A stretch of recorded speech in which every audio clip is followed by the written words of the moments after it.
देखिए, मथुरा शहर गंगा जमुना तहज़ीब का मरकज़ रहा है। यहाँ की गंगा जमुना तहज़ीब पूरे भारत के अंदर अमन, शांति, भाईचारे का पैगाम देती है। आज दरअसल जामा मस्जिद चौक बाज़ार शाम करीब 5:30 बजे एक धार्मिक जुलूस निकल रहा था। उस जुलूस में चंद शरारती तत्व मस्जिद का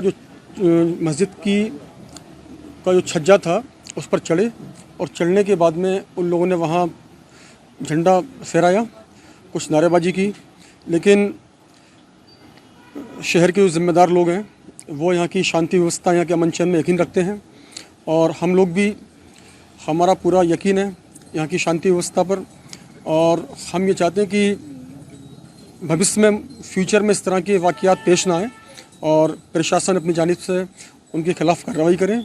यहाँ का भाईचारा, अमन चैन कायम रहे, शांति व्यवस्था बनी रहे। कप्तान साहब से मुलाकात हुई है, क्या बात आपने रखी और उन्होंने क्या आश्वासन दिया है? कप्तान साहब ने कार्रवाई के लिए कहा है और हम कार्रवाई चाहते हैं। अब चाहे वो कार्रवाई प्रशासन की जानिब से हो और होनी भी चाहिए, क्योंकि उनकी ये हरकत जो है वो प्रशासन को चैलेंज करने वाली है। और जिस तरह से उन्होंने किया, क्योंकि कभी भी इससे पहले जो जुलूस निकले हैं कभी किसी ने इस तरह की हरकत नहीं की और हम चाहते हैं कि ऐसी आगे भी ना हो। उनके खिलाफ़ प्रशासन जिस तरीके से चाहे, अपने स्तर से चाहे वो कार्रवाई करें, हम उस कार्रवाई से मुतमिन रहेंगे। आज मेरा मथुरा भ्रमण का कार्यक्रम था। इसी भ्रम के कारण मद्देनज़र रखते हुए आज मथुरा शहर में हम आए थे।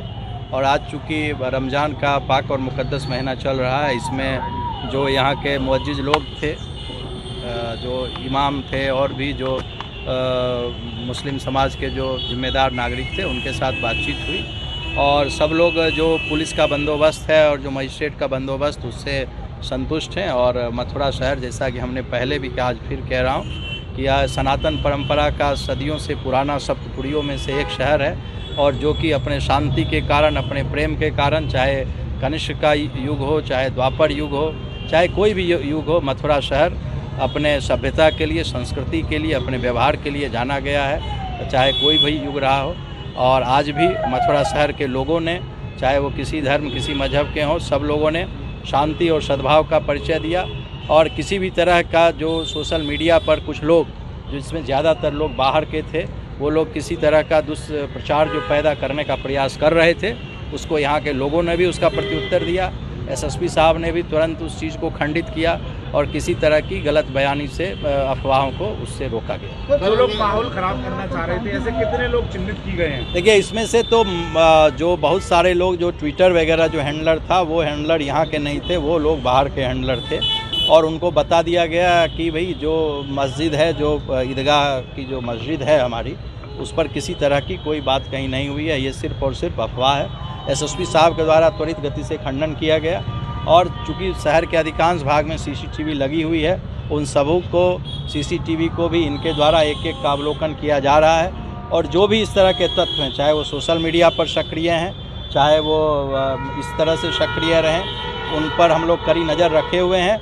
और ज़रूरत पड़ने पर उसमें जो भी लोग इसमें शामिल हैं, उन पर हम लोग सख्त से सख्त कार्रवाई करने से पीछे नहीं हटेंगे। तो कितने लोग अब तक के कुछ हिरासत में लिए गए हैं? देखिए, अभी तो हिरासत, मैंने आपसे कहा कि कोई यहाँ पर कोई घटना, कोई तोड़फोड़, कोई बलवा, कोई ऐसी बातें कुछ नहीं हुई हैं। पहले तो आपको ऑलरेडी एसएसपी साहब बता चुके हैं और मैं भी कहना चाहता हूँ कि पूरे शहर में ऐसी कोई बात है ही नहीं। ये सिर्फ सोशल मीडिया की उपज थी, उसका खंडन कर दिया गया है। बाकी जो भी लोग, जिनके द्वारा किसी प्रकार की कोई इस तरह का प्रयास किया गया है, तो 4 से 5 लोगों को एसएसपी साहब के द्वारा हिरासत में लिया गया है।